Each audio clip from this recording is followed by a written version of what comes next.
जी।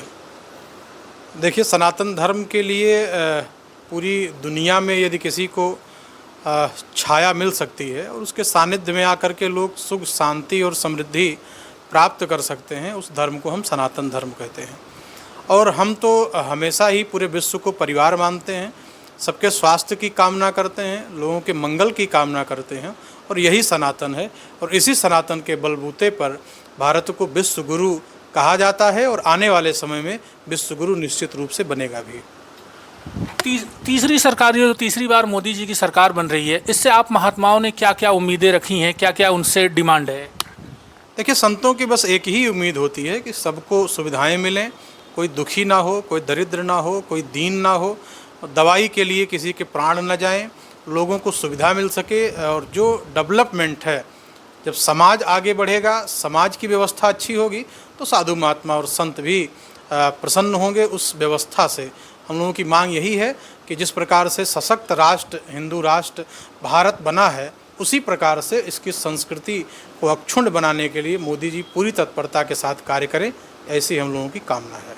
स्वामी जी, एक और महत्वपूर्ण बात, मोदी योगी की डबल इंजन सरकार ने उत्तर प्रदेश के साथ साथ अयोध्या के विकास के लिए लाखों प्रयास किए।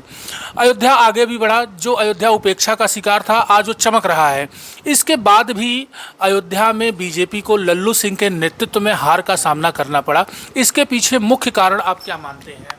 देखिए, अयोध्या विधानसभा से तो भारतीय जनता पार्टी जीत हासिल की है, पर अन्य जो 4 विधानसभाएं इससे जुड़ी हुई हैं, मुझे लगता है कि उस जनता के मन को पार्टी और नेता भांप न सके, और उसका ये परिणाम है कि जातीय समीकरण उस पर हावी रहा।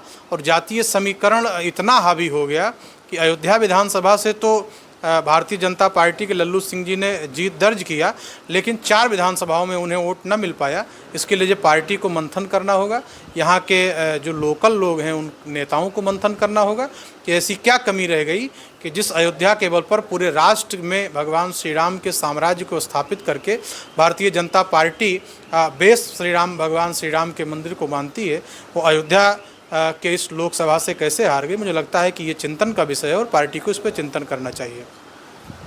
तीसरी सरकार से आगामी 5 सालों तक अयोध्या के विकास के लिए आप लोग और क्या चाहते हैं? कि जैसे अब तो अयोध्या में एयरपोर्ट नहीं था, आ गया, सुंदर रेलवे स्टेशन बन गया, लता मंगेशकर चौक बन गया, और क्या कमी है जिसकी आप महात्मा ज़रूरत समझ रहे हैं?